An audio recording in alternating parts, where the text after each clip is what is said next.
Européens sont réticents à cette option, c'est parce qu'ils craignent un impact sur leurs approvisionnements en gaz russe. Comment cela? Car pour se fournir en gaz russe, il faut bien sûr le payer, faire des virements internationaux et donc ils ont besoin de passer par ce système d'échange bancaire internationaux. C'est d'ailleurs le ministre allemand des Finances, Christian Lindner, qui l'a fait remarquer. Il a évoqué, je cite, un risque élevé que l'Allemagne ne reçoive plus de livraison de gaz et autres matières premières. D'autres pays très dépendants du gaz russe partagent aussi ces réticences comme l'Italie, la Hongrie, Chypre et aussi la Lettonie.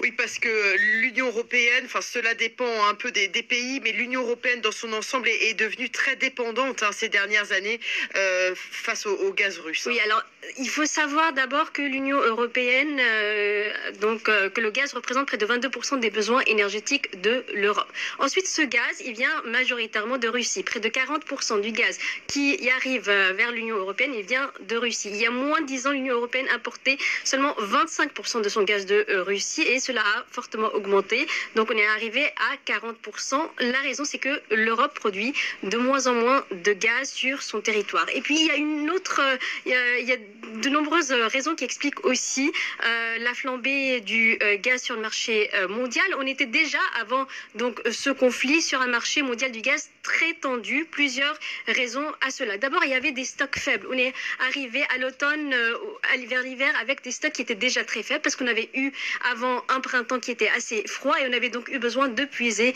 dans ces stocks de gaz avant l'heure. Ensuite, il y a eu la baisse de la production des éoliennes pendant l'été. Donc moins de vent, moins de production d'énergie à base de ces éoliennes et donc on a puisé aussi dans les stocks de gaz. Et puis il y a cette reprise économique mondiale forte avec une demande qui a augmenté très fortement, une offre qui n'a pas suivi et donc cela aussi a eu un impact sur les prix. Et puis il y a les coûts de transport du gaz parce que le gaz est soit acheminé via les gazoducs, soit transporté sur des bateaux et le coût de transport donc sur ces bateaux a fortement augmenté.